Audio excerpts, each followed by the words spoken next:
Hey fam, welcome back to another anime the podcast. This is Chivlrous, and yes, this is this is actually episode number 8 overall. And we're going to continue this way as we are in season 2, because I don't want the numbers to be so screwed up as we do more and more, and it's going to be harder to backtrack, so let's stick with episode number 8.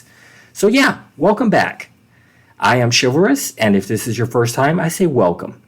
Welcome to Another Anime, where we talk about anime, movies, pop culture, TV shows, comics, manga, manhwa eventually, and anything the hell we want to and have fun doing it. Again, I am Chivlrous, and what's been keeping me frosty lately? Well, folks, I'm back on the zombie kick. Yeah, you heard me correct. Well, I have to say I never really got off the zombie kick. I mean, I've always watched zombie movies off and on. And there's actually one I've been wanting to check out for a while called Black Summer. Yes, I know it's been out for a couple of years and it's already 2 seasons in, if I'm not mistaken. By the way, there is no relation to Z Nation, which went about 5 seasons and got canceled or finished off on Sci-Fi. I never really cared for Z Nation. I'm going to put that out there right now. The best example, I had a buddy who's really into Z Nation, and when I watched it with them, there were these babies that were zombies that started crawling, that were crawl running. And I had to stop and laugh because I did not understand what I was seeing, and I rage quit. I just said, I can't do Z Nation. I couldn't get past that point. As it was very low budget to me. Not in the sense of the graphics or the detail with the zombies or the killings or whatnot, but it just seemed subpar, and I was not having it. Anyways, back to the zombie kick. Yes, Black Summer. I'm trying to get RandomGuy, who's not much into the zombie movies or vampire movies, to do an OVA with me where we go over episode 1 of Black Summer. I'm keeping my fingers crossed, so here's to hoping within the next few months we can sit down and actually do one.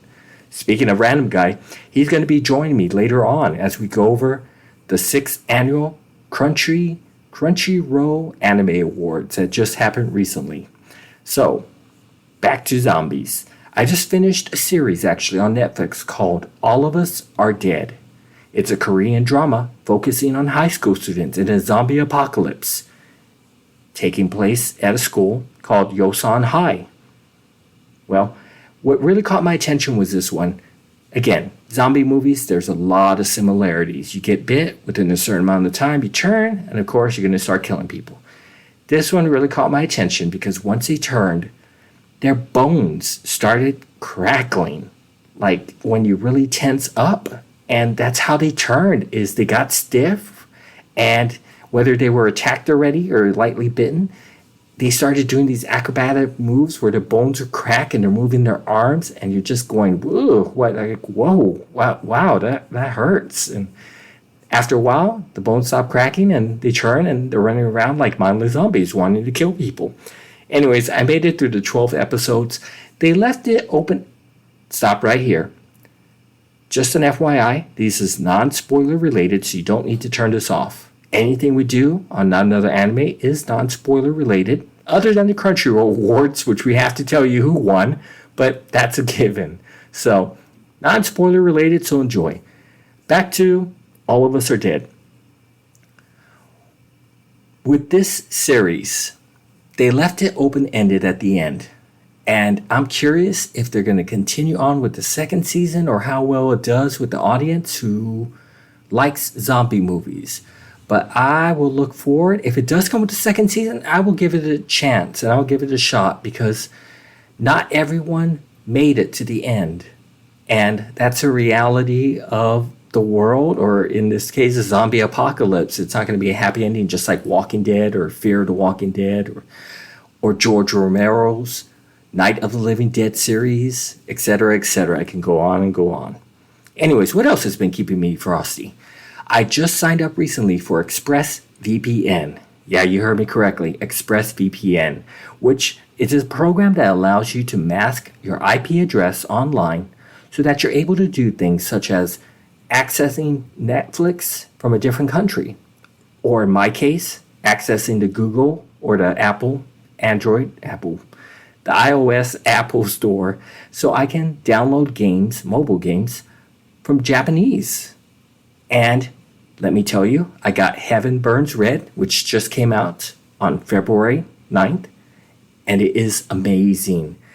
It is a lot of visual novel, and you know me, I am a story-driven content. I don't want to say whore because that's really harsh, but I eat the stuff up. Let's just put it that way. Much better term. I'll eat up a story if it's good and interesting.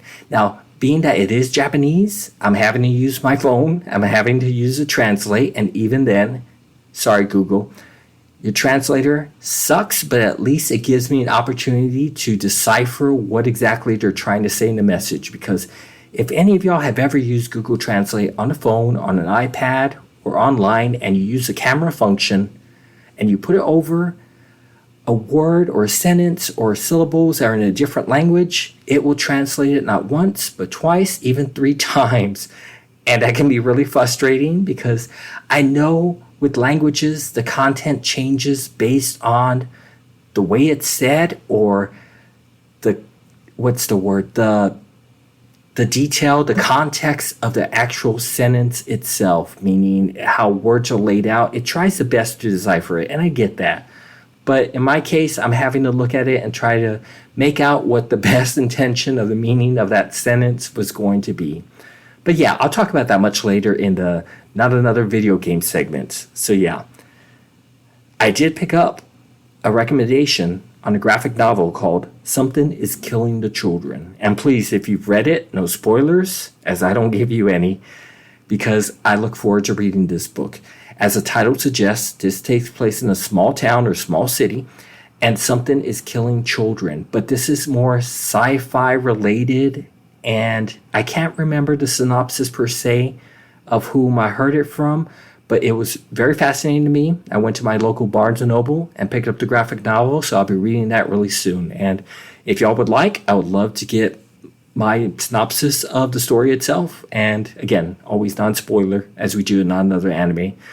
Maybe it might be something you're interested in as well, but we shall see. Last but not least, what's keeping me frosty is frustration. Office equipment failure. Because here at Not Another Anime, we have to pay for our own equipment. And this sucks because I just basically got this stuff a couple of weeks ago from Amazon to set up in my office to use so I can record for you guys. And it's an extension arm where I can hook up my Yeti, take it off the base so that it's not sitting on the table and it doesn't pick up a lot of vibrations, and have it in the air and move the arm down. Well, the other day I was messing with it and a little attachment just busted. And my fault, I know. I may have put too much pressure on it, but the plastic was so cheap, fam. You just look at the screws and the little plastic casing just cracked.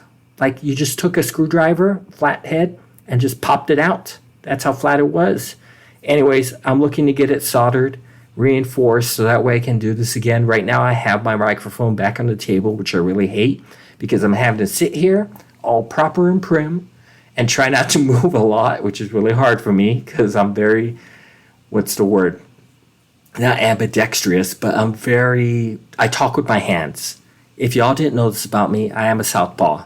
What that means is I'm a lefty. I'm a left-handed person. So for me, learning incorporates auditory, visual, and a hands-on approach. That's how it's always been for me, even though that's not what I got when I went to school. And that's another story for a drink or two, if we ever meet down the road at some convention or whatnot. But yeah. Back to my office equipment, looking to get this fixed. So hopefully by the next episode, after this one, which will be episode 9, it'll be back on the stand and there won't be a lot of vibrations. I bring this up only because if the quality is lacking this time around, I highly apologize. But I did want to get something out, so I'm trying my best to work with what I have and based on what's available to me and whatnot. Regardless, next I want to go into my first impressions of winter anime for 2022. Again, non-spoiler related. I'll just give what I watched, what I thought, and actually how my views on what I thought I was going to like have changed to what I actually am watching and what I might drop along the way because I picked up 7 along the way. Unfortunately, you don't have a sponsor anymore. I am going to shout out Lone Star Collectibles one last time here. Thank you very much for giving Not Another Anime a chance by supporting us. But just going to take a small break here, take a sip of my little Pellegrino mineral water, sparkling water, and I'll be right back, fam. Okay, welcome back. Now let's go ahead and talk about my first impressions for winter 2022 anime. If you remember, I picked out 7. Yeah, you heard me correctly. 7 where I had issues before of even just finding 3 that I can watch and continue watching. But I have an update for you.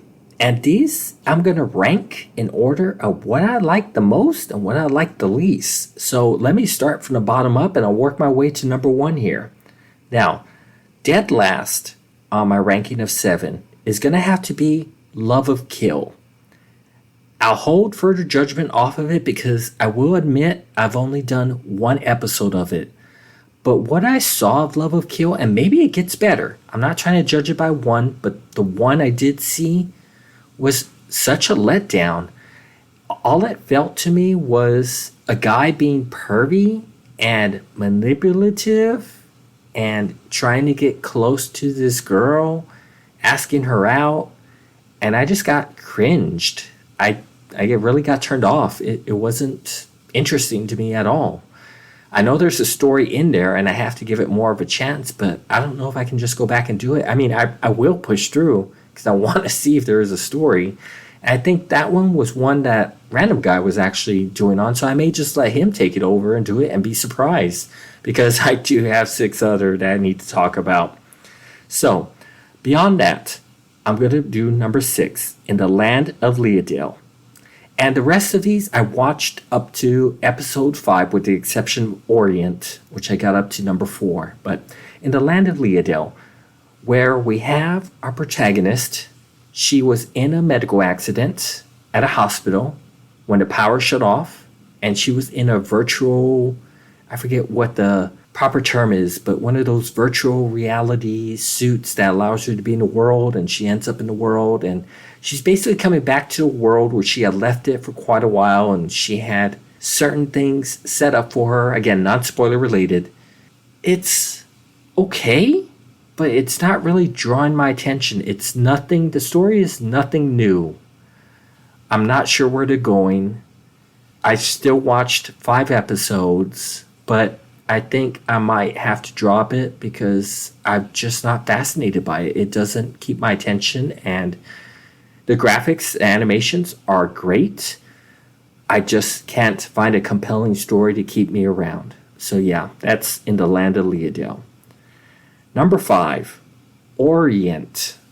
Now that one, I actually just pushed myself to start watching before I started recording tonight because I'm recording here on a Thursday, but you're listening to this today, Friday, February 11th, 2022. So I pushed through 4 episodes, and Orient is very fast-paced, action-oriented.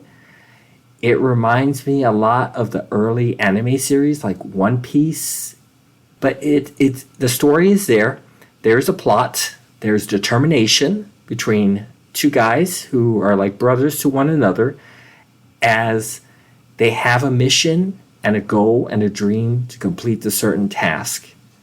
These guys working together, best friends, brothers, who want to accomplish a goal and who are there for one another. And twists and turns, they have to play off one another and support one another. And I think it's really good. I'm going to continue watching it. And I had, surprisingly, this is number 5, even though I liked it so much. So what's that say about the other 4, huh? That are coming up. Anyways, number 4, going to be Doll's Frontline. When I originally started giving a little bit of an impression the past episode or 2, I wasn't too confident with the show, and it dropped from my number 1 because this was the most anticipated that I was looking forward to, playing Girls Frontline on mobile gaming. But the story's actually there, and it's gotten better. Introduction of a commander that's a female, which is awesome. That's a nice taste, and the girls play off that with having relations with her and whatnot. You get story from the actual gacha game, the mobile game that's introduced in there, and I like it. Introduction of the actual girls, the units, aren't overwhelming where you get lost or tracked on who's this character or who's this girl or no, they're introduced and there's quite a few of them that are already introduced, but it's really cool to see the perspective of how they're sharing the story, and I like it. I really enjoy it, and I'm going to continue, as I wasn't sure if I was going to continue the series or not. And we shall see. I already know the story. Okay, let me put that out there. I played the game. But I want to see what they unfold and how far they continue to take this with the series itself. All right, at number 3, and I always say this wrong, Sabikul Biskul? The one with the big crab, basically, and rust, which is that dust looking that collects on the skin and whatnot. It looks really intense. I love this show. It is super cool. I like it. It's got action. It's got a story. We are moving along. They're on a journey. They have a goal that they need to reach that affects other players in the game and other people that they care about. And I will continue watching this, and their journey will keep on pushing forward. So yeah. All right, at number 2, it's going to be World's End Harem. Now stop. Before you think just fan service, I'm going to stop you right there. Yes, there's a lot of fan service in this. I mean, how can it not be when there's a virus that's basically killed 99% of the male population and they want them to reproduce? Yeah, fan service is going to be thrown out there. And you can't miss it because they've shaded out areas that would be kind of censored. And I don't think it's totally nude or X or anything, but still, they don't want to show a panty shot or a bra shot or skin close to a nipple or whatnot. So I respect that. But there is an actual story there. And the underlying thing, again, non-spoiler related, is this virus, the MK virus, is being manipulated or was manipulated from the get-go. Why? How? And for what end? That's the story and the mystery to be uncovered. Along the way, the protagonist is gonna have to figure out if he can solve or cure this disease. But in the process, he's gonna have to determine where he stands on his relations and be forced and pressured into mating and being available because it's his responsibility, since there's not a lot of males to reproduce, since there's so many females and not a lot of males. But the underlying organization that's not really introduced right now, it's kind of been put out there, but the underlying things that are hidden and the agenda and changing out of people, it's got mystery to it. I mean, it's got depth. I mean, yeah, even though, yes, fan service, there's a story. If you could get past the fan service, there's actually a story there. I mean, I like it. I really, really like it. I mean, yeah. And my number 1 winter 2022 anime that I will keep watching, and even when it's over, I will probably go back and rewatch it again because this drew my attention and this was a wild card. I did not expect this. Okay, enough rambling.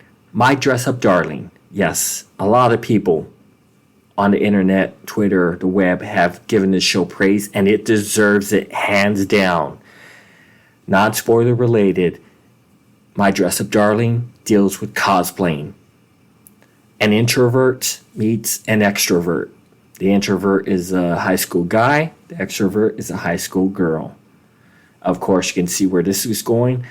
The guy helps the girl, cosplays, helping to come out of his shell.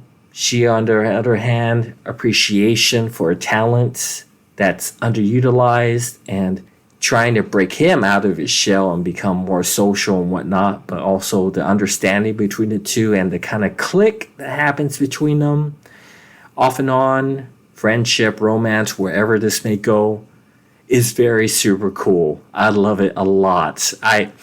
I am looking forward when anime conventions are more prominent to see if any cosplayers out there will actually start dressing up in any of her cosplays or cosplays that she's doing, because she watches some pretty risque anime out there, and the cosplay she wants to do and has him do for her are just very unique taste. Let's put it that way. Very fan service. I guess that's what I'm trying to say. So yeah, I look forward to seeing how the series ends or where they take it up into the end of the first season. And this is top of my list. I give this a 5 stars right now.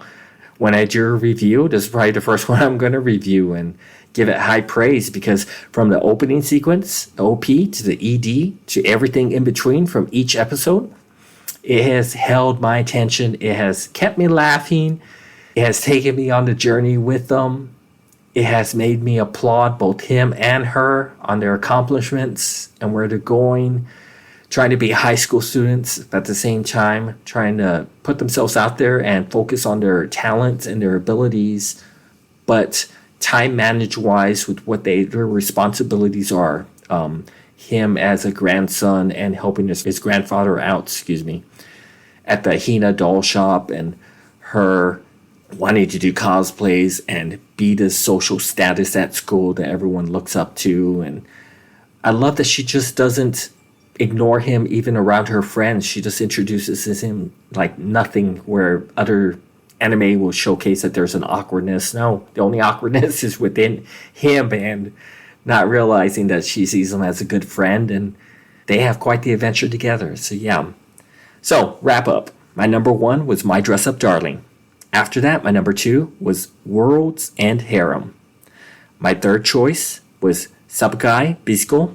My fourth choice was Doll's Front Line. Rounding out number 5, which is also my favorite number if you didn't know that, is Orient Action Adventure. Number 6, and these two I might actually drop, In the Land of Leodel. And last but not least, Love of Kill.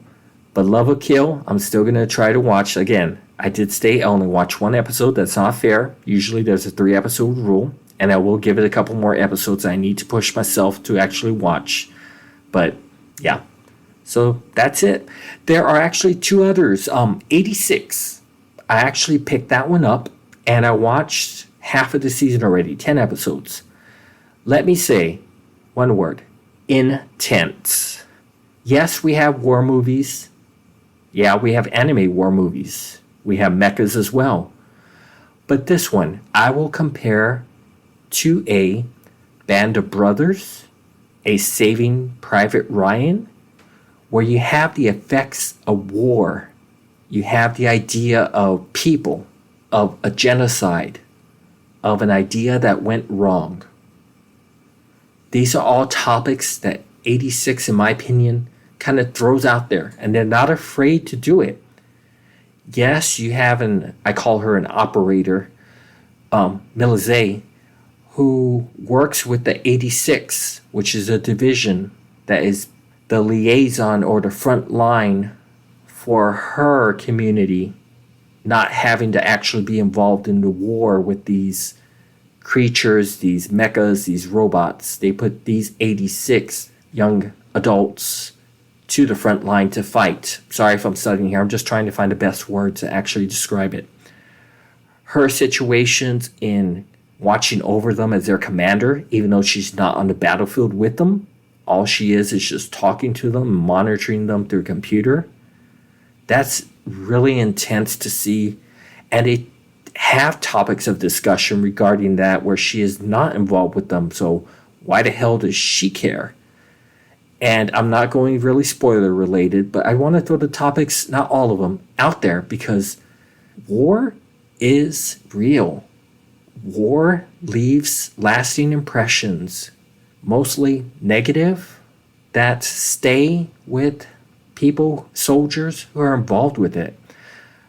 I come from a military family. I'm going to share this right now. My grandfather was in World War II and was a Silver Eagle recipient in that retrospect. Unfortunately, the stories that he could have shared with me, because I was too young when he passed away, are lost.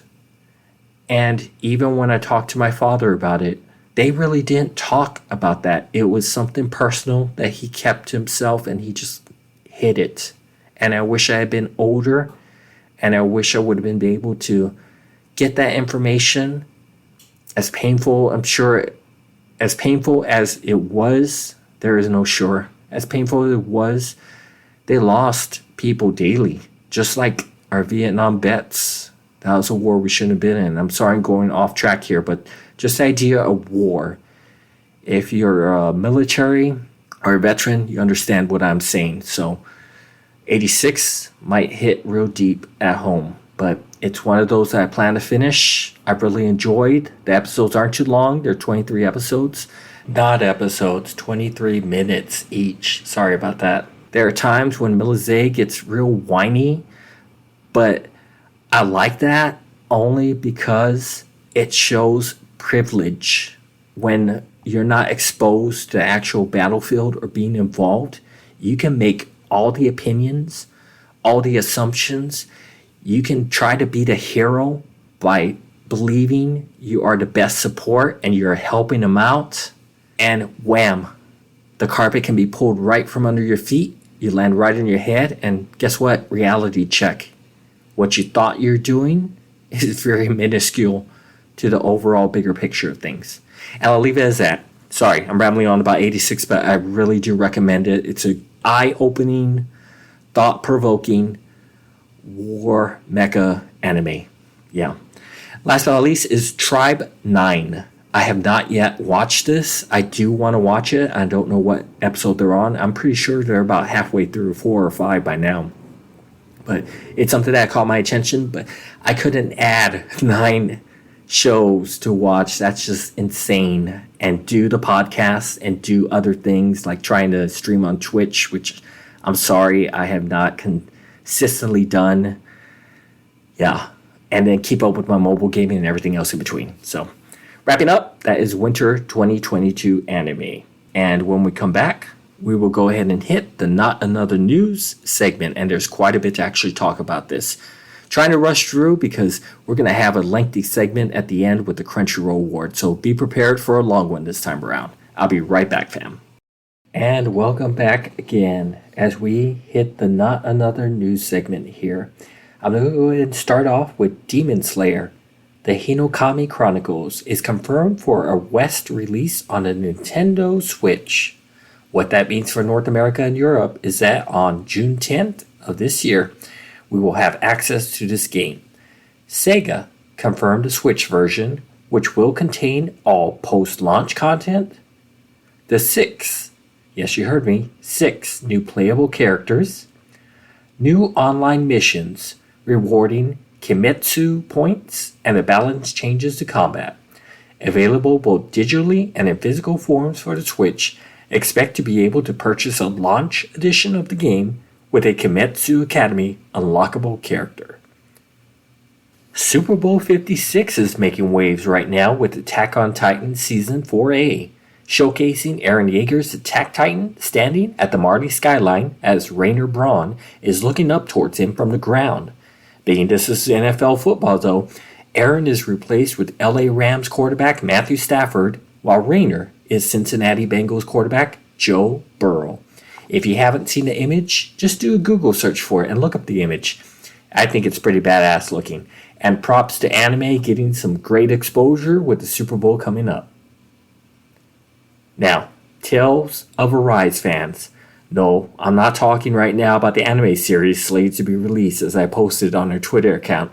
Spirit Tail just recently posted pictures of upcoming toy figures, which included Shion from Tale series. What's so special about this particular character is what she is wearing. A special costume, the SW-EQ02F. Only available in game through the Premium Costume Pack DLC, is a Bandai Namco licensed outfit that is going to be available on the actual toy figure to be released.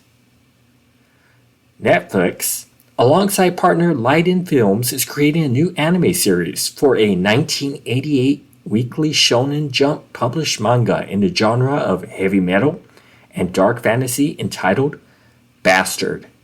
Centering around the adventures of one Dark Schneider, expect magic, sorcery, brutal and bloodthirsty anime that in 2010 was concluded engrossing a 27-volume span. Wow, that's quite a bit.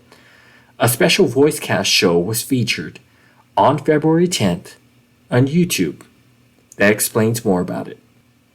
Hideo Kojima, a legend to the video game industry, as well as one Metal Gear Solid series, and recently, Death Stranding just started his own podcast.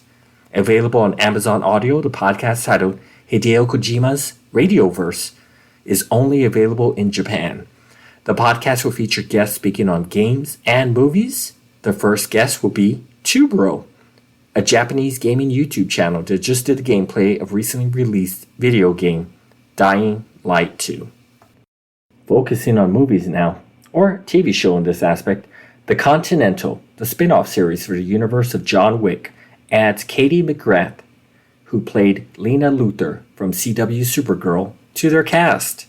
This is in development. The special event miniseries that is produced by Lionsgate Television will feature 3 installments.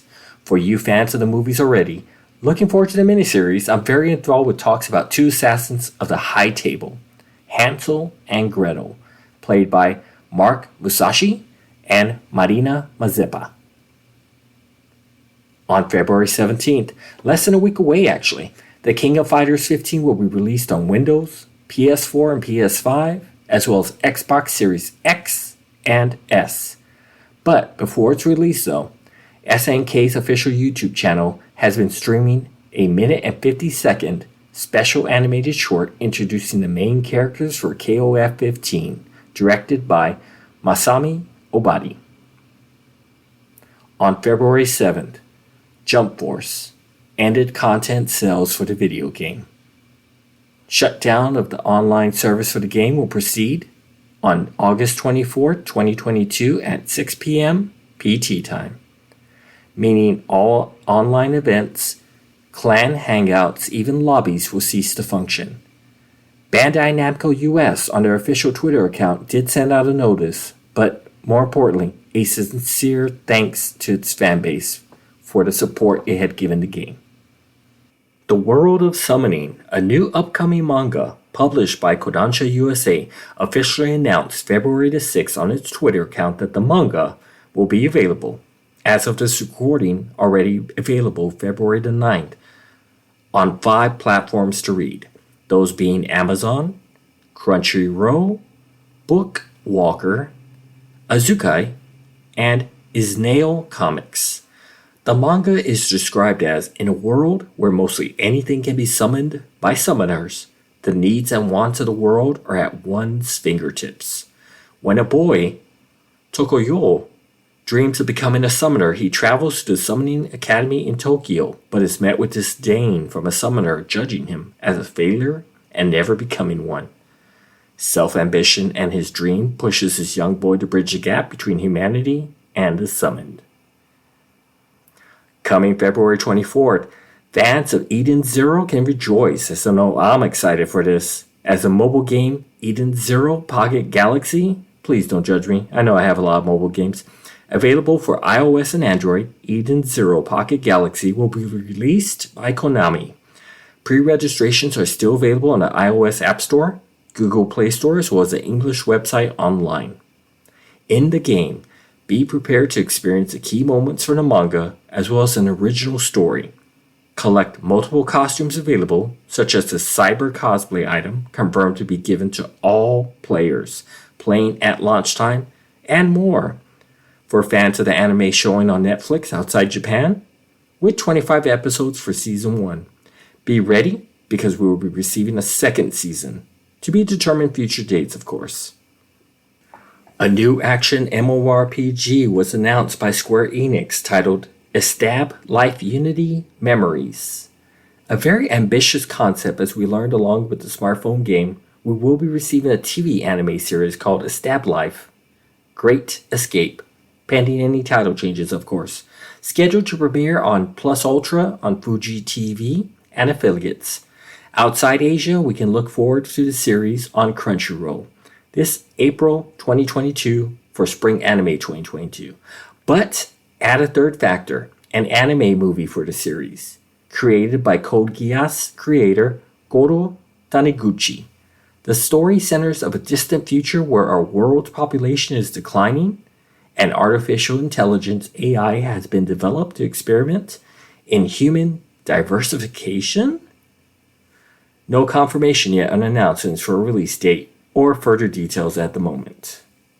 And onward we roll, as that will be our last break for this podcast as we venture into not another video game segment. Catching you up on Punishing Grey Raven, I pulled from my A rank newest support, Vera Rosin. Leveled her up as high as I could with the mats I had left because I burned quite a bit before purchasing her with Bianca Veritas and Lucia Lotus. Currently, my Rosin is being utilized as a DPS build with Bathlon as 4 slots for the memories and 2 Condolinas. I spent some monies in making sure to get the signature weapon, Serial. Yes, fam, I went all in and maxed out the weapon with scoring 3 extra dupes for max capabilities and resonances. Currently, she is sitting at a battle power BP of 5841 at an SSS level, but I hope to have her in the 6K by the end of the weekend. Now, she is my highest powered character on PGR over Bianca Veritas. In Alchemy Stars, Maiden and the Ruins is still currently running, as I've cleared out most of the shop, minus the lower end boxes I no longer want the mats of. I didn't spend any personal monies this go around on the special events pass though, to upgrade to the deluxe, as the mats and rewards are just not enough to entice me to spend a few extra dollars on. I'd like the free Busy Beacon Nadine skin. Thank you. But the Maggie outfit was meh for me. Now, as of this recording, there is a new event preview to unlock. Please be aware that on Valentine's Day, free goodies will be awarded to players logging in. I believe just for 1 day, so at least sign in and get some free Lamambar, a 4-star Alice, Hito limited edition avatar, and some dark chocolate affinity items. If still not enough, come back on the 15th and receive receive one of the star flares and 1 recharger pack too. Now, what I'm excited for is a new package for 6-star Serial's outfit, along with 5 of the special star flares. She's looking very domesticated and just at home from a long day at work, wearing her cute little work badge. Yeah. Lastly, since opening up the section on Old Seal, I've been regularly logging in to work towards unlocking Legendary Water Aurorian Regal. I'm working on the 3rd tier steps completion as I have the 4th and 5th tiers to unlock and complete. I'm debating after this one who to complete and unlock next. I have Frostfire, Mythos, and Requiem. I know my Fire and Thunder team are lacking in power, but Mythos, the Forest, would be an awesome addition to my already rocking Forest team. Decisions. Currently on Arc Nights, they're rerunning the event The Great Chief Returns, and let me tell you what a pleasure it is since I completed 90% of it the first time, to go back now and just collect the currency event, auto-deploying my original roster I used and struggled with, now that they're higher levels too, and just clearing that event out and collecting mats and doing everything in between. But please, don't forget, in the store, the Coral Coast Fashion Line limited editions outfits are available for some of your favorite operators. Please go give them a check and see if you might want to get them before they're pulled from the store and you gotta wait another year or whenever they plan to release them. But I did pull on a headhunting banter for Calcit, and I got an extra dupe, which I was super happy about, which unlocked her 3rd slot for attack plus 25. So I happily took that.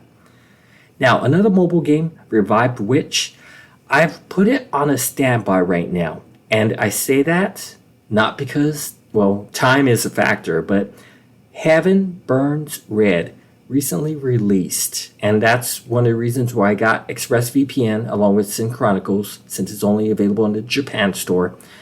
Heaven Burns Red, I'm loving right now.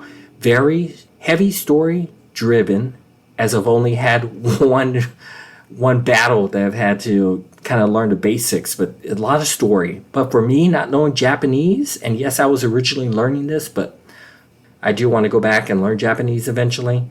But I'm using the Google Translate camera to kind of decipher what I'm reading, and that's taking a lot of time, but I'm still enjoying it.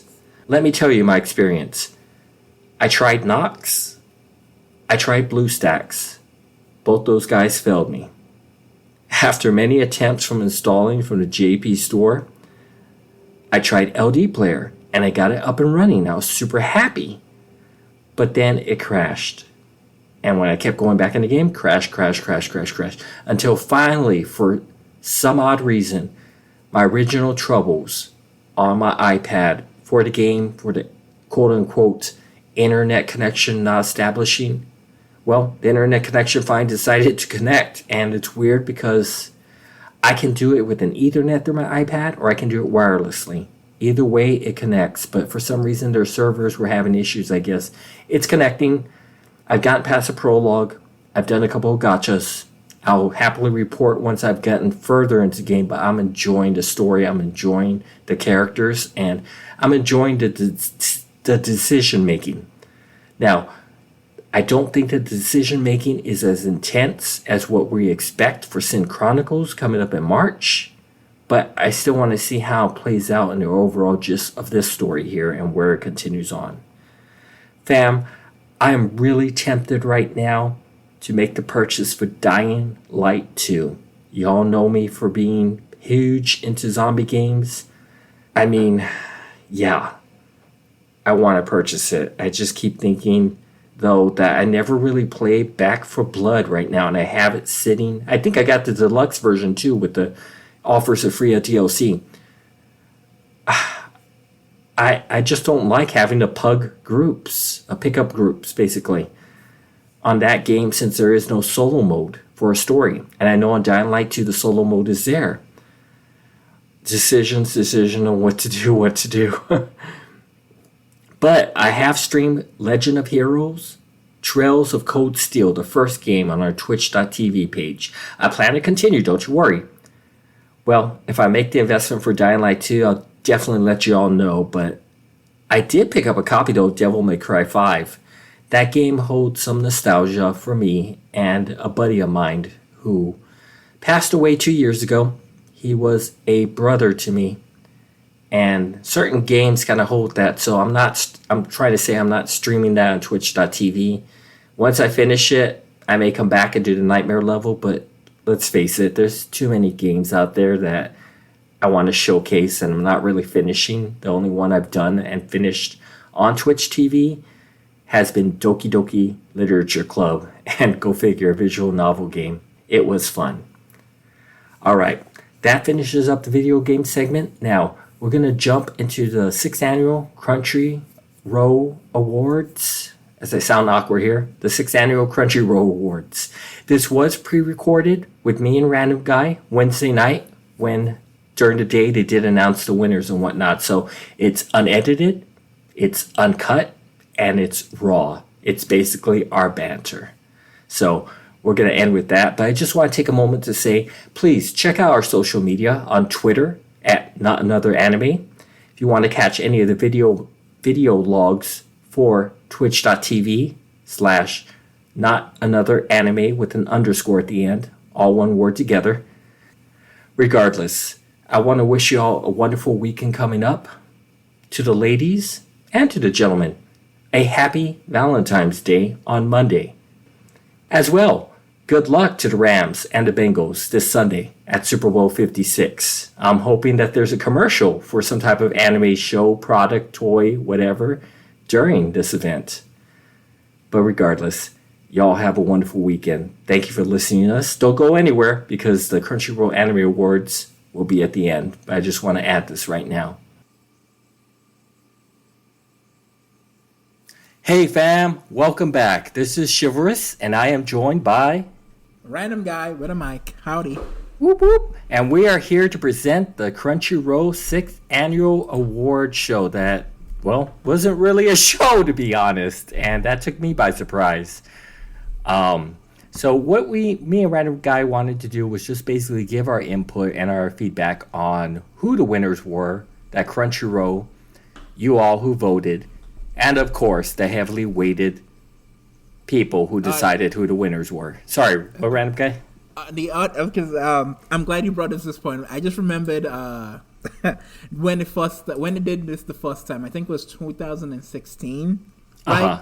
Yes. And because they had it to just so the audience picked everything. When they first did it, the audience, like the fans, voted on it, and it was just Yuri on Ice. 5 categories had Yuri on Ice. Because I remember it so much because I actually watched it, and it was so hilarious. Anime of the year, Yuri on Ice. Best romance, Yuri on Ice. Best protagonist, Yuri on Ice. And the live reaction of those people, and the live reaction of the presenters, like after the 5th time, you just saw in their faces, like, what is going on here? You know what's so funny is I think I started listening to some of my first anime podcasts around that time, and I kept wondering why Yuri on Ice was such a big ordeal with everyone. That was a topic of discussion, man, and I'm thinking, okay, yes, it has a good romance, a good drama, a good story, but wow, why is it so heavy? That's like why they changed it immediately. Well, hopefully this year they'll have a lot more variety, so to speak, as far as winners and whatnot. I mean, you and I have our own picks on who we thought should win and whatnot, so why don't we get right down to it? And we're going to start with Anime of the Year, Random Guy. There were 6, well, not 6 categories, but there were 6, what would you say, Random Guy? 6 selections? 6 picks?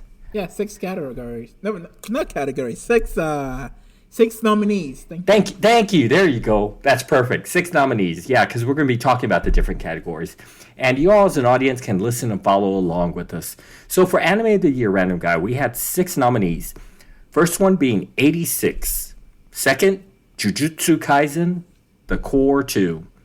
Third was Ranking of Kings. Fourth was the final season, part 1 of Attack on Titan.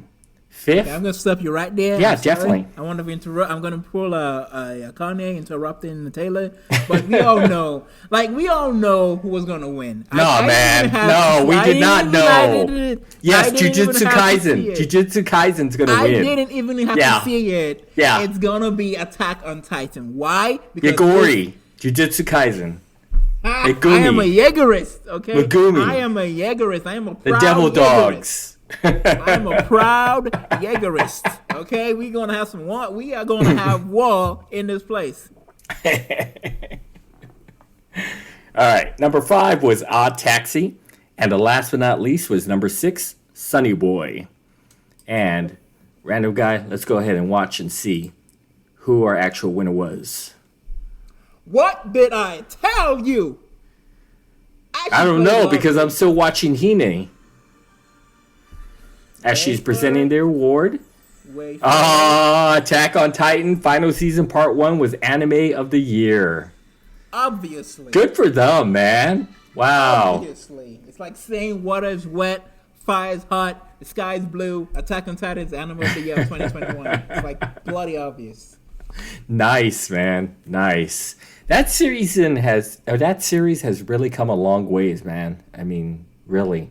Its story was good from the beginning, but where it went is really intense, dude. Have you already finished it by now? No, I haven't watched it. You got all quiet. Nope. I haven't actually watched it. I'm waiting till the end when the second part is over so I can take 5 days off and watch everything all at once. Oh, wicked, man. Yeah, Yep. I can see that. So you can get it all at once. All right, so why don't you take the next category? Go for it, Random Guy. The next category is Best Animation, and the nominees are Demon Slayer, Jujutsu Kaisen, Miss Kobayashi Dragon S, and we have to pay our respect to Kyoto Animation. This is their first showing since the tragedy of 2018, and yes. For Dragon S, that's all. Just pay respects to the lives lost. The next category is Mushoku Tensei Reincarnation. I have no idea. Jobless Reincarnation, yeah. Yeah, okay. by Studio Bind. The fuck is Studio Bind? The next one is Vivi Florida. Vivi Florida. Wait, no. Fluorite Eyes. Yeah, that one. And the next one, Vivi Florida. No, it's not Colgate or Crest, bro. It's Vivi Fluoride. Whatever. And the last one is Wonder Egg Priority by Cloverworks. All right. The winner is... Wait, who did you have as your pick, man? I went with Miss Kobayashi's Dragon Maid, man. Not because of the studio. I mean, my heart goes out to the families and whatnot, the lives that were lost, but just the series itself is cute.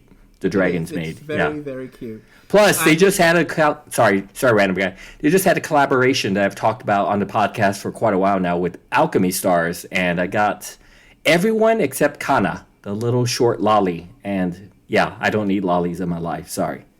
Anyways, go on, bud. The one there's the one I know who's gonna win, and there's the anime I know that's gonna win, and the anime I want to win. The anime I wanted to win was Dragon Maid. Oh, nice. We agreed. Yeah, yes, we finally agreed. The anime I know that's gonna win is UFO Table. Like whatever UFO Table does, yes, animation wise, it's always good. And Demon Slayer was already kick ass, so like I know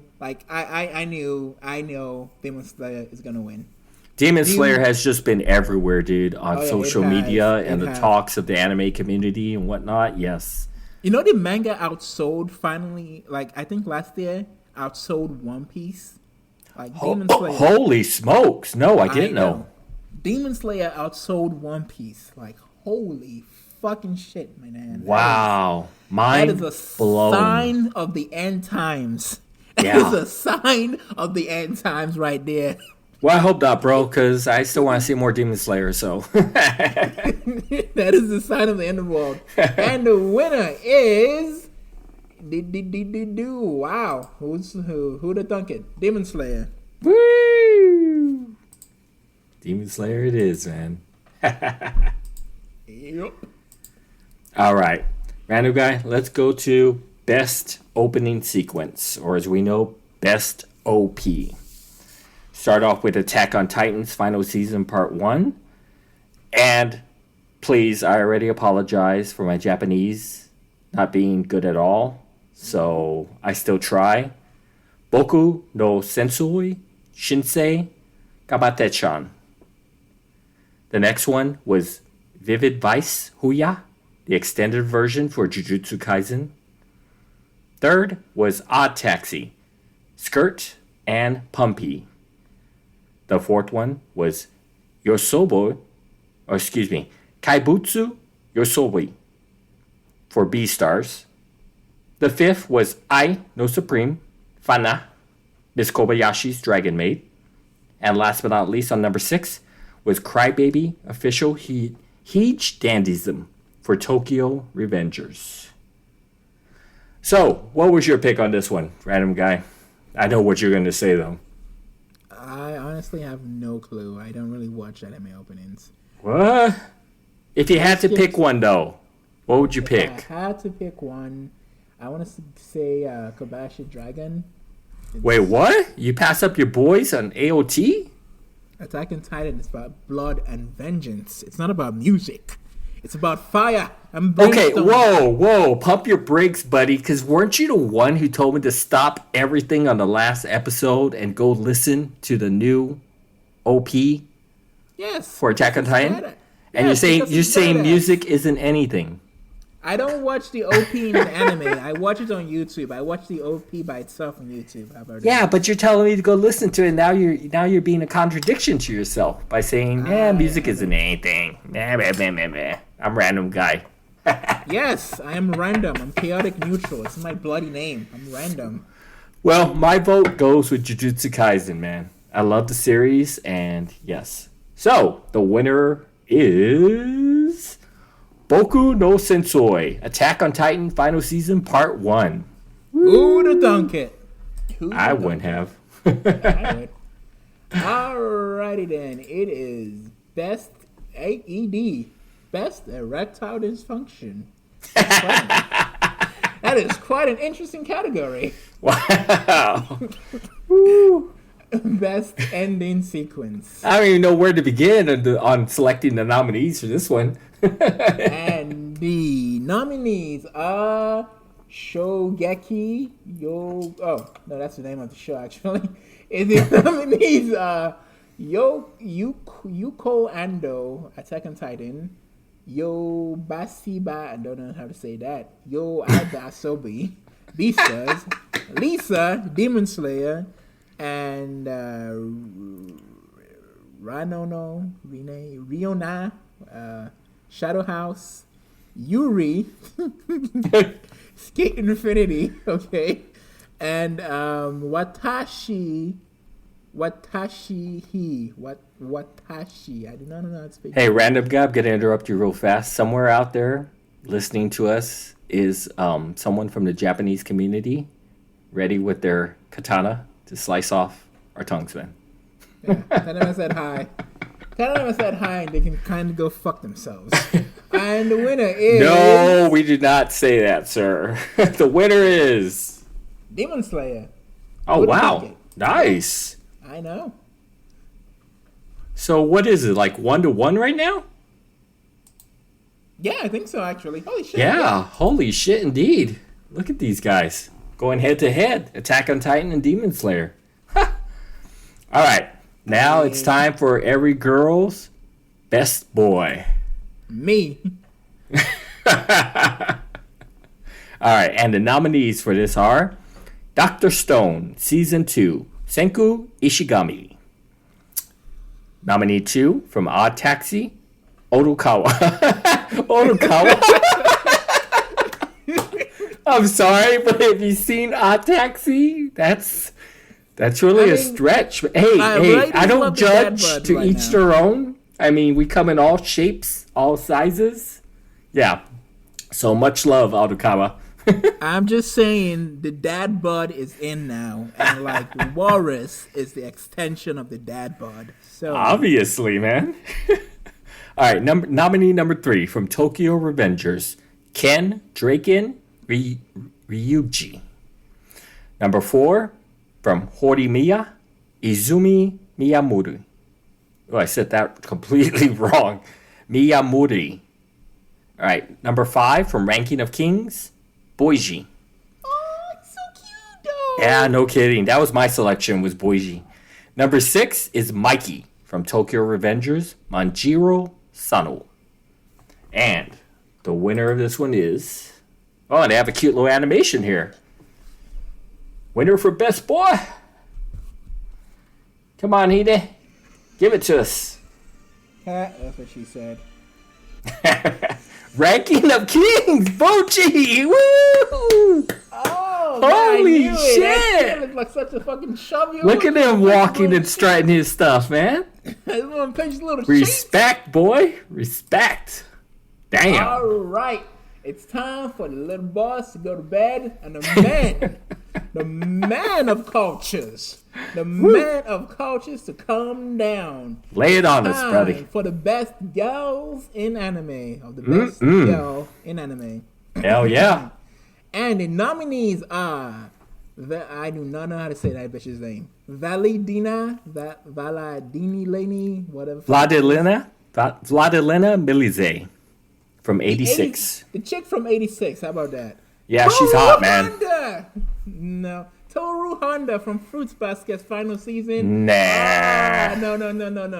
Toru, baby, you gotta win. No. Toru, no. Toru has to win. Toru. Milize, dude. Milize all the way. No, but Sakura 2.0 from Jujutsu Kaisen. Sakura 2.0 from Jujutsu Kaisen. Nobaru Kugisaka? Nobara, yeah, that chick's name. Next. Sarasa Watanabe from Kagekigo Shoujo. I have no idea. I have no idea either. Shoko Kumi. See, that's who I thought you would have picked, man. Not Toru Honda. So me and Toru go way back, okay? She was like Fruit Baskets was one of the first anime I really watched. You had an early crush on that one. I had Okay. an early crush on Tora Honda. I gotcha. And she did not deserve to be with that fucking cat boy. Fuck you, Kyon. Fuck you. Hater, man. I hate him. You need some haterade out there or what? Fuck haterade. I just don't like Kyon. I don't like that she ended up with Kyon. She should have gone with Yuki. Damn it. What's our last one? And Ohio To from One Day Egg Priority. All right. The chick with like the 2 eyes. Shit. And the winner is winner for best girl. Gotta be kidding me! How? Why? Hold on. I'm not there. Noboru Kugisaki. Yeah.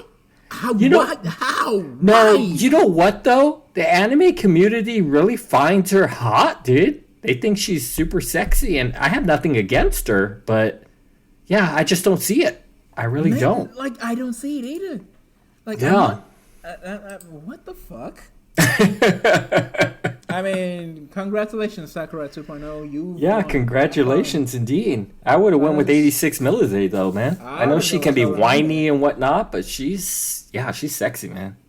I would have gone with Tora Honda. You and your fruit basket, man. Tora Honda for life. Keep all your apples and oranges in one basket, sir. Anyways, going on next. Best score. First up, we have Hiroyuki Sawano and Kota Yamamoto from 86. Falling in number 2 from Megalobox 2, Mabanua. From Vivi Fluorite I Song, Satoru Kosaka as our number 3 nominee. For number 4, Demon Slayer, Yuki Kajura and Goshina. Can we just say it from the names? Because I'm kind of terrified of pronouncing these. You don't have to pronounce anything, my friend. Number 5, Odd Taxi. That's why I'm doing the talking right now. Punpi, Vava, and OMSB. Last but not least, number 6, Wonder Egg Priority, Dede Mouse, and Mito. Now, the winner for best score... Sorry, bud. What were you saying? I legit feel like you're reading from Necronomicon when you pronounce this word. I'm just saying, like. But I know I'm not even pronouncing them 100% correct, but I at least want to try. From the you got to give me a try. Yeah. Reading from Necronomicon. Neka hi mi ho, buddy. All right, so the best score winner is, oh wow, Demon Slayer taking one up on Attack on Titan there, 3-2. 3-2. Yeah. Best director. Best director. It's Yuichihiro Hayashi from Attack on Titan. Cool. Son Goho Park from Jujutsu Kaisen. Son Goho Park? I have no idea. Maybe. I think that's Korean, right? I believe so, yes. Yo Moriyama from Mandela Box. Baku Kinoshita from All Taxi. Nice. Shingo Natsume from Sunny Boy. And Shin Wakanabe. Wait, no, it's not Shin Wakanabe. It's Shin Wakabayashi from One Day Egg Pure. Wicked, dude. You said that great. All right, so who's our winner? Is the Odd Taxi guy. Oh, wicked, man. Now, tough, my dude. Let me ask you something. Have you actually watched anything of Odd Taxi? I actually saw one episode, Random Guy, and it was different. I didn't know what to expect. I didn't know what to expect. Yeah. I mean, I watched Beastars, and I guess having those animal face Johnsons as the focal point of what to expect when it comes to that type of show, I kind of expected the same thing, but this was more of a mellow type of sitcom. Yeah, it was interesting. I mean, I still want to pick it up, but it wasn't on my to watch list. But I at least wanted to familiarize myself with the series, and it wasn't bad, but it wasn't like I need to binge this whole thing on one sitting. I don't know. What's your opinion? Have you seen any of it? I've seen a few episodes of it. I'm waiting for it to come out dubbed because Gotcha. I don't have the patience. Like, I prefer it subbed, but right now in my life, I don't have the patience or the brain function to actually sit down and watch the subbed anime. Yeah. So I'm waiting for it to come out dubbed, then I watch it. I got you, man. I got you. All right, so what are we on? Best character design? Yep. I believe so. Okay, so the 6 nominees for best character design from Jujutsu Kaisen: Tadashi Hiramatsu. Number 2 nominee from Ranking of Kings: Atsuko Nozaki. Number 3 from Random Guy's favorite Colgate: Vivi Fluorite Eye Song. Let me try that again without all the burps and all that shit. Vivi Fluorite. Let me try that a third time. So, I'm sorry. It's kind of bad. I don't like it. All right, Vivi Fluorite Eye Song. It's Ion Draw, Flat Studio, and Yuichi Takahashi Vivi. From Odd Taxi, number 4, Baku Kinoshita and Hiromi Nakayama. From Skate, The Infinity, Mishinori Shiba, excuse me.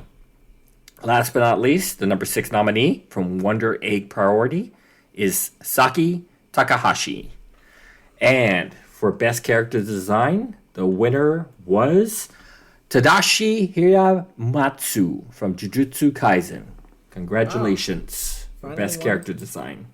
Wait, and did they win something else? Oh yeah, best girl. Huh, so that's 2. Yeah, definitely so. But I mean, really, are you a fan of Jujutsu Kaisen, Random Guy?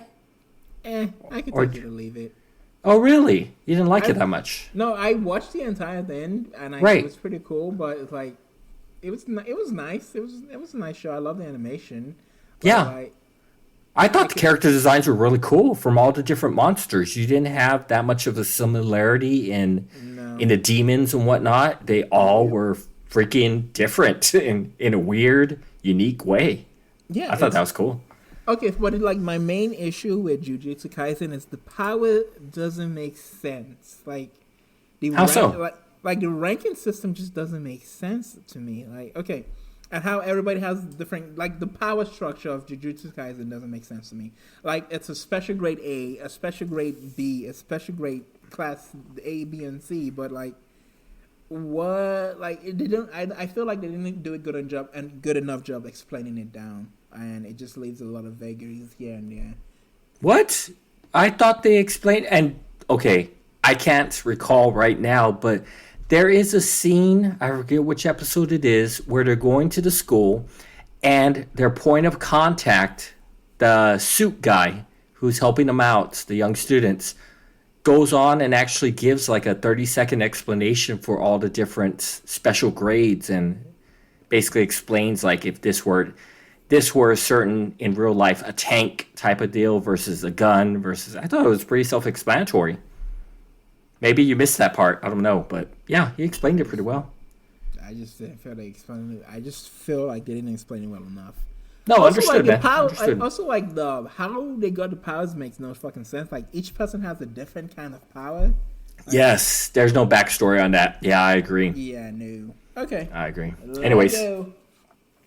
Next is the best protagonist. Oh, best protagonist. And the nominations are Eren Yeager. Eren for the win. Eren has to win it. Eren, I am a Yeagerist. Yuji Itadori from Jujutsu Kaisen. Woo! Okay. Joe from Medalla Box. Okay, I actually watched Medalla. No. I actually watched the show, like the grandpappy of all the boxing anime, and it's called Arashi no Joe. And holy shit, that show is fucking amazing. Like, what's it called again? Arashi no Joe? Arashi no. Arashi no. Sorry. Let me just get the real name. Yeah, definitely, man. Definitely. So funny, man. You have names like Eren Yeager and Yuji Itadori to Joe. Just plain and simple, Joe. Yeah, it's Arashi no Joe. It's like, this is the grandpappy for all the boxing sports anime. And like, the story, the cinematography, and the songs. And yes, I know I said songs weren't that important, but like this show, like I Remember Joe. Like everybody out there, just look up I Remember Joe on YouTube, and it will make you cry. The scene. Wow. Okay. Yeah. And I finally understand why there are a lot of bugs in anime. And I'm just saying, if an anime can capture what Arashino Joe captured, what it had if an anime just got 1/10 of it, I would be a happy man. And let me, where was I again? Oh yeah, the nominations for Best Protagonist? Yeah, Best Protagonist. Yes, Eren Best Yeager, Protagonist. Yuji Itadori, Joe from Mandela Box, Odokawa from R Taxi, Boji from Ranking of Kings, and Ohoto from Wonder Egg Priority. I go for Boji. Best boy. Hey, did you actually watch Wonder Egg Priority? Because well, I actually watched a few episodes of it. It's pretty cool. It has a very interesting concept. It's just the Hold ending. on. Time out, bro. I'm not laughing at Wonder Egg Priority. Sorry, fam. Yeah, I've heard some good things about Wonder Egg Priority as a whole. I'm not too familiar with the series, and no, I haven't watched it yet. I'm laughing because I just saw who the best protagonist is. Sorry, I'm jumping ahead. But go on. I'm sorry. Oh, yeah. I watched it. I didn't finish it because I kind of lost interest, but it's pretty cool. And the winner for Best Protagonist is the Dad Bod bonus. That's why I was laughing, man. I'm just saying, hey, dad buds are in. Like this is the age of the dad bud, and this man captures it. Dude, he beat Eren fucking Yeager, dude. I mean, at this point in time, I mean, at this point in time, is Eren really a protagonist? Damn. I wouldn't know because I haven't caught up yet. So no spoilers. Yeah. And I'm kind of having a little conflict here because what? Whoa, buddy. Why is Eren on both the protagonist and the antagonist list? Do you really want to know the answer to that question? No, I don't. No, I'll have to watch and find out. But yeah, that's not fair, dude. They should have given the slot to someone else. I'm just saying, when it's starting to rumble a bit. Whoa, buddy. Oh, God. All right. Let's go to the best antagonist. All right, let's go. My belly is starting to rumble. And the nominees for Best Antagonist are Attack on Titan Final Season Part 1, Eren Yeager. Whoop, whoop. From Odd Taxi, Yano. Who is Yano, dude? I'm trying to think. I think he was a Yakuza guy. Oh, was it? He looks like a Yakuza guy. I don't know. Huh. Someone out there is yelling at us who it is, but yeah, I can't think of who Yano is. Anyways, nominee number 3. Ainosuke Shindo from Skate the Infinity. Adam. Did anybody actually watch Skate Infinity? Like, what the fuck is Skate Infinity? I'm sure there's someone out there who's watching it who's probably flicking you off right now because you just said that. Okay, cool. What the fuck is the show about? Like, dude, it's about skating, dude. What? Why? Whoa. Now we're going to throw some blows, man. You're going to talk smack about my hockey show? Por ore? The fuck is what? About hockey. Girls in hockey, bruh. Hockey. You know, the slapstick, you know, they hit the little puck into a little net. Yes. Okay, yeah. cool. It's the same concept, dude. Skating's popular. And hockey are like two completely different things. Let's be honest. Nah, respect to skating, dude. Sorry. I'm an X Games enthusiast, so don't talk shit about it, man. You're going to bring the wrong people on you, man. Awesome, cool. I'm waiting for the day when we have a football anime. A true blue football anime. Come on. I'm talking about American football anime, right? The full I need there to be an American football anime.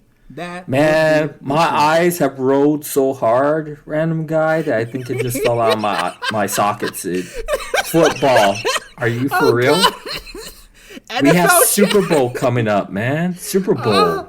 Oh God, the NFL. What more do you Chan. want, dude? NFL Chan. Oh, hey. What up? I'll let you have your moment, dude. NFL Chan. Tom Brady could. Oh God, my sides. Tom Brady could. Oh, You just bursted someone's eardrum right there, bro. I'm sorry. Oh God, Tom Brady could. NFL Chan. Hey, speaking of NFL, did you see the what was it? The advertisement they did, Attack on Titan, anime-ish style with the quarterbacks from the LA Rams and the Cincinnati Bengals. That was pretty badass, dude. They used the scene where Aaron's looking over the wall at who was it? Looking over the wall at Reiner. And they used the face of one of them for Aaron and the other one for Reiner looking on and whatnot. It was pretty intense, dude. It was for Super Bowl 56. Yeah.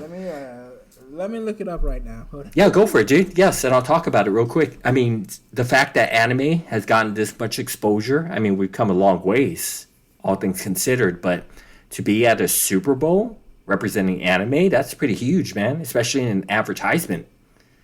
I thought, wow, that's pretty intense. I was going to actually use it as a news article when I talked about the podcast, but yeah, I'll talk about it right now. That is pretty badass, actually. You're seeing it? Yup. Yeah, that's cool, man. Whoever thought of that to do it, respect. Okie All right, anyways, moving forward. Best antagonist, number 4. Nominees, My Hero Academia. Hey, finally got something from My Hero. Season 5. Tomoru Shigaraki. Thank you. From ReZero, Starting Life in Another World, Season 2, we have Echidna. Is that how you say that? Echidna? Yeah, it's Echidna. Thank you, Echidna. She's hot, I think. She will cut your dick off and shove it down your throat, my dude. Okay, even hotter, dude. Oh, okay. That's good. Number 6 nominee, Tokyo Revengers, Deta Kisaki. All right, and the winner for Best Antagonist is My Aaron Yeager. Aaron Yeager. belly is rumbling, baby. Congratulations, Aaron. I ate some beans and my belly is rumbling. Some people are going to get that joke. A lot of people aren't. All right. You're up, bud. Alright, Best fight next scene. is Best fight scene. And the categories are Eren versus Warhammer Titan, Attack on Titan. Hell yeah. Oh, Naruto versus Ishiki. Oh, God, this was the one he loved. Oh, shit, should I say that? It's pretty much a big spoiler. I don't think I can say it. But let's just say, after this fight, I was very, very sad. And Which one, Boruto? yeah, the burrito. Okay. The burrito one. It's Yes. burrito, not burrito. It's burrito. Burrito? Burrito. That's what I'm calling it. Chipotle? It's burrito. It's like a.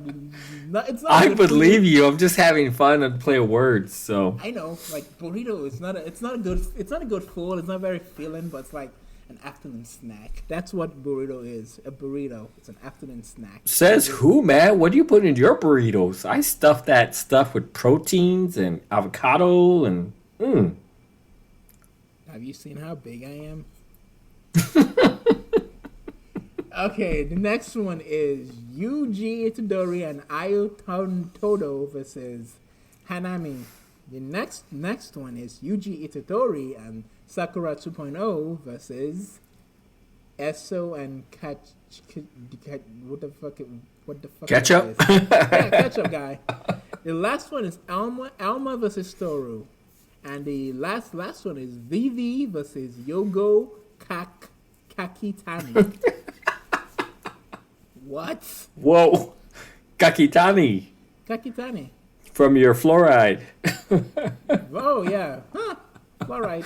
All right. Who's our winner, fool? And the winner is Yuji Todori. Oh, hell yeah. Tondo. The clapping fight. This was a clapping fight. This was Hell yeah, it was. Yes, it was. It's like fighting a tree type of mud type of demon. Yeah. I wanted the Naruto versus Ishkin fight to get because that fight held legacy. Like if you're a Naruto fan if you're a Naruto, I would like every Naruto fan watch that fight because something really important happened that I don't feel like I can't spoil. It's a very very big spoiler.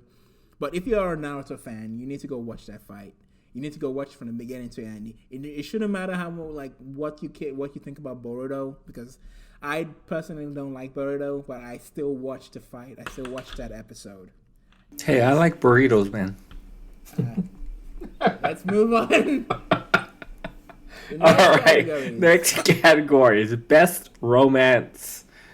Best romance, and the nominees are from B-Stars, Studio Orange. Sorry. Nominee 2, Don't Toy With Me, Miss Nagatora. Pagan.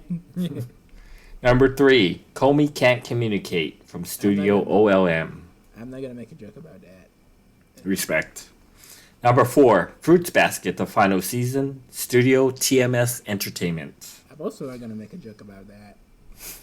Number 5 nominee, Horimiya, Studio Cloverworks. That show's stupid. I know nothing about that Horimiya. It's about I don't know anything.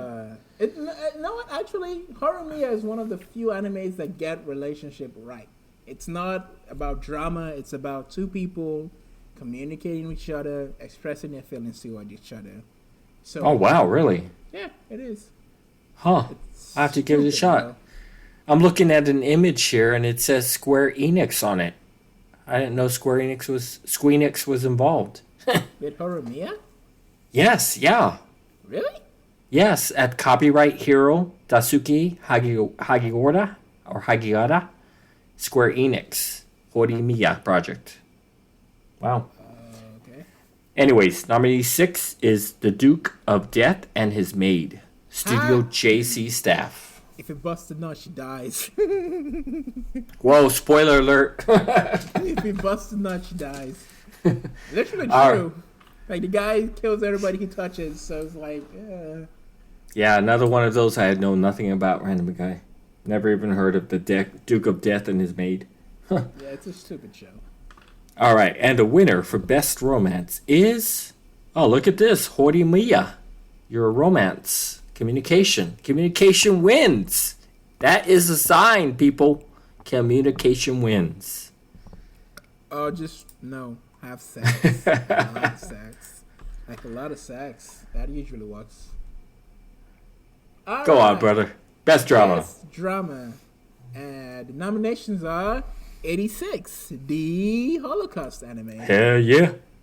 Fruit Baskets. Oh, Fruit Baskets. Oh, Toro. I love you. Kageki Shoujo. Okay. Art Taxi. Once again, okay. To Your Eternity. And Wonder Egg Priority. See, okay. The one I really, really wanted to win is Wonder Egg Priority. Same here, man. Yeah, it's beautifully animated. And aside from the ending, it's a really, really good show and really touches on very powerful topics. Yes. But I know it's not gonna win because that ending kind of just shit on the entire thing. So the winner is To Your Eternity. Hot damn. Studio Brains Base. Awesome. I have no idea what that show is about. Best Action. And hey, Studio Brains Base? That's an interesting name, man. I prefer Pink Pineapple. I prefer Pink Pineapple. All right, Best Action, buddy. The nominees for this one are Attack on Titan Final Season Part 1 by Studio Mappa. Obviously. Another Studio Mappa, nominee 2, Jujutsu Kaisen. Third up on the nominees, Vivi, Fluorite Eye Song by Studio Wit Studio. Fourth up, Flow Rider indeed. Demon Slayer is our fourth nominee by Studio UFO Table. Ufotable. Fifth nominee up, SSSS Dynazenon by Studio Trigger. And last but not least, our sleeper, Wonder Egg Priority by Studio Cloverworks. Any picks on that one, Random Guy? You're probably going to go for Wonder Egg, huh? As for best action, Yes, best action, but... Demon Slayer or Attack on Titan? Oh, screw you, man. Jujutsu Kaisen all the way. Alright, and the best action winner is... Hell yeah! Jujutsu Kaisen! Okay. Yeah. Congrats. Alright, buddy. The next is Best Fantasy, and the nominees are Mahou Shoujo, Moshoku Tensei, Jobless Reincarnation, Ranking of Kings, That Time I Got Reincarnated as a Slime, Part 2, The Case Study of Vanitas. Yeah, you said it right. Vanitas. To Your Eternity and Wonder Egg Priority. Now, Yeah, I had no pick on that one, dude. That I was know. all over the place. I think it's either gonna be Mushoku Tensei or that's our Slime, because those are the only two that are really heavy fantasy. Yeah, true. Very true. The winner is Slime. Oh, wow. Nice. 8-bit. Yeah. Yes. It was really good actually. I haven't actually seen season 2, but I hear it's pretty good. Yeah, I finished season 1, but just got to a point where he was OP, and I don't know, it kind of felt like Overlord, but on a lesser scale than Overlord being OP, and I don't know, I just lost interest. You heard there's gonna be an Overlord season 4 coming soon. I did, and I'm hyped about effing time. I talked about it in one of the episodes, dude. I'm hoping that... Okay, this is a side note, everyone. I'm hoping, Random Guy, that one of his guildmates is in the game and has been quiet this whole time and comes after him in the form of a hero. Because only his guildmates were as OP as he was and had access to some of the weapons that were legendary and whatnot that could, nullify what the weapons he had and whatnot in his bank. I think that'd be pretty badass. Because other than that, I don't know where else they're going to take the story. I mean, do you really want to see more romance between him and the Spider Girl and what's her name? And yeah. Xiaotia? Yeah.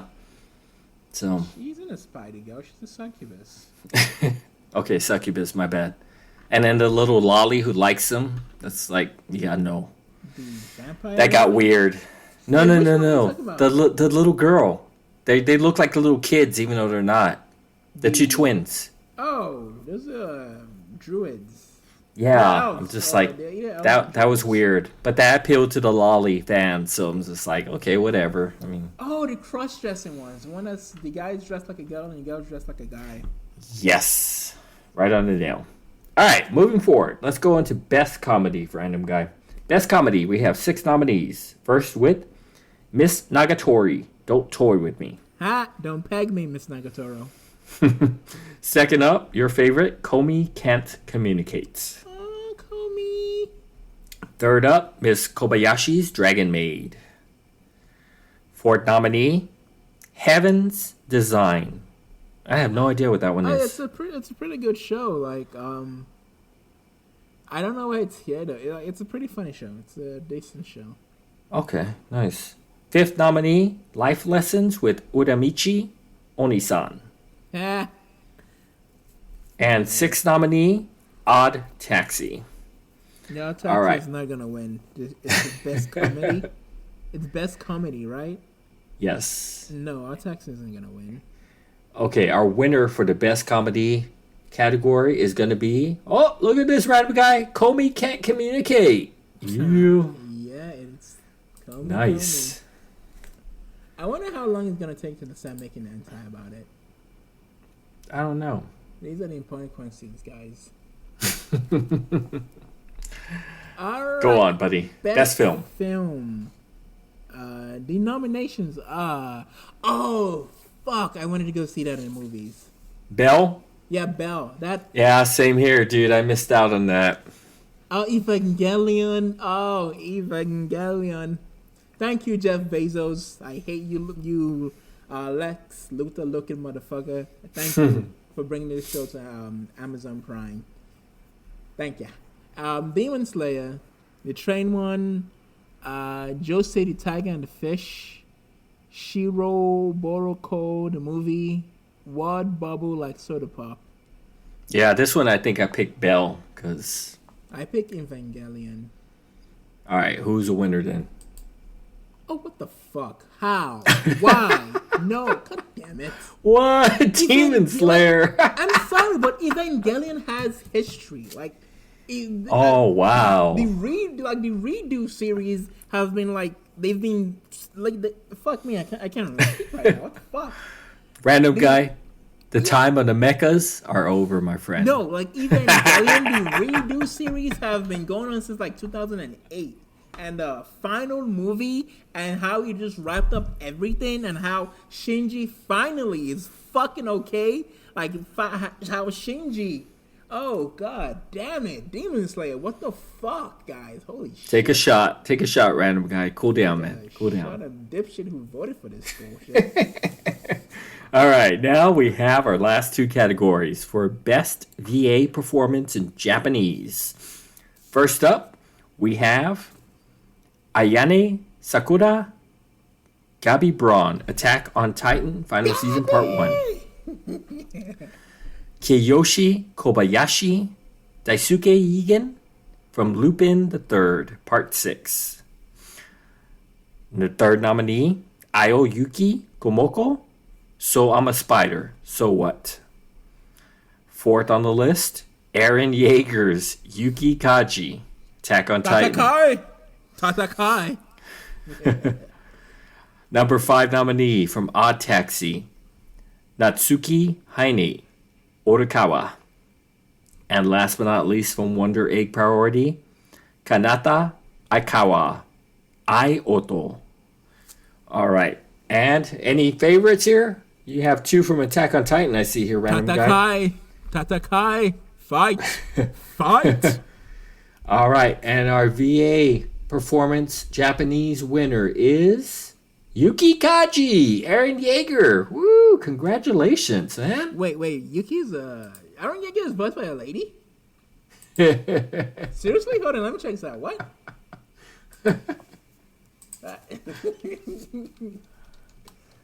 Holy shit on a stick. Oh, not a lady, buddy. He's a he. Like, your name is Yuki, dude, but like... Oh, buddy, you just insulted so many people, man. I mean, like, I'm sorry, but Yuki is a really feminine sounding name. Like, I hear Yuki and I'm thinking, hey, that's like Tracy, dude. And there are some guys who sport the name Tracy. Tracy is a guy's name. No, it's a girl's name, buddy. No, Tracy is a guy's name. No, it's a girl. It's always been a girl's name. So, I've met some... Tracy Jones? Wait. How about Kelly? Okay. I've known some guys who were named Kelly, man. But what about Tracy Jones from TMNT? That badass, I won't even talk shit about, dude. Yes. Thank you. And go on, bud. Best voice actor for the male. And our final category of the night, dude. English. Best English voice actor. Whoop, whoop. It's Brittany Cox. Fiona from Fiona Pride Princess. Laura baby girl. Toru baby. Hey, you just butchered her name. Laura Bailey, bro. I wasn't done yet. Laura Bailey. Laura. Honda. She ain't Laura Croft. Adam McOtter. Adam McOtter. Yuji Itadori. Hell yeah. Wald. Skate Infinity. Okay. Matt Shipman. Skate Infinity. And What you said again. there we go. Anairis Kunkios. Quiñones. Oh, huh. Anaides Quiñones. Before she rips us or rips you a new hold it. Yeah. Yeah. Rika Kawa won the egg parade. And the winner is Zuda. Fuck is that? Who the Holy shit! Seriously? They got a win! Skate the Infinity! Okay. David Wald. Woo! What the fuck is this show about? Look it up, my friend. Look it up. I know. I have. Well, why you look it up? That was really fun, man. I had fun doing that. I wish there would have been more of a show to follow along with, but hey, announcing the winners that have already been announced since 9 a.m. PST time this morning, Pacific Standard, is not bad. True. Very true. Yeah. So, yeah, it's about skateboarding, bro. Yeah, I'm not gonna look it up. I have a limited amount of brain cells, so I really don't want to waste that. It's about downhill skateboarding. It's a downhill skateboarding race called the S. What? Okay. Help me out here, fam. There is a sport. It's European. I remember there's a video game based on it where you're not skating, but you're like on a board and you're on your back. It's kind of like the luge during the Winter Olympics that's going on right now. But you're on a board and you're on a road and you're trying to control your board on a road and you're going under cars and trucks. Yeah, I know that one. It's like from Malcolm in the Middle. What was the name? What's the name of the sport? It has a specific name. I can't think of it. But anyways, that's what this reminded me of, downhill skateboarding. I was like, holy shit, that's pretty badass, eh? Anyways, Random Guy, I had fun going over this with you, man. So this was fun. Yes. I can't believe Fruit Baskets didn't win a single fucking award. Aw, a teardrop coming from my eye, bro. Okay. Attack on Titan won, so you should be happy, even though Demon Slayer put them to shame. It's not about the Titans anymore. It's about the demons. I think Demon Slayer is way too popular right now because how the fuck does Demon Slayer beat Evangelion? Like, that is... I crossed the line. Like, Demon Slayer could have whatever he wanted. He wanted to win Best Anime. Fuck it, why not? But you can't have it beat Evangelion. Like, who made the decision? Who was smoking crack? Who was smoking pipe? Who was trying to get into Nezuko's pants? That's what the fans have spoken, Random Guy. The time of the mechas are over. The time of the Titans are here, buddy. 86 is a mecha anime, dude. Yeah, I know. I like that show actually. I've actually binged halfway through it. I'm going to talk about it on the podcast, but I really liked it. It's really cool. It's got a lot of deep themes to it, man. I didn't expect this to come out in an anime where it feels like Band of Brothers or Saving Private Ryan. Yep. Where it's wartime and you talk about PTSD and topics of genocide and people being expendable, collateral damage. It's got a lot of topics in there. It's deep, man. I'm only halfway through. It's very, very deep. I haven't seen it though. Yeah, definitely worth a watch, man. If you have some time, they're only 23-minute episodes each, so it goes by pretty quick. But unfortunately, the season's like 20 episodes long. Ugh. I wish I would have done only 12 or so, but take what we get, right? Yep. Anyways, well, Random Guy, let's go ahead and wrap this up, man. Thank you very much for joining me. I had fun doing this with you. So did I. See you next time if I remember to actually record my shit.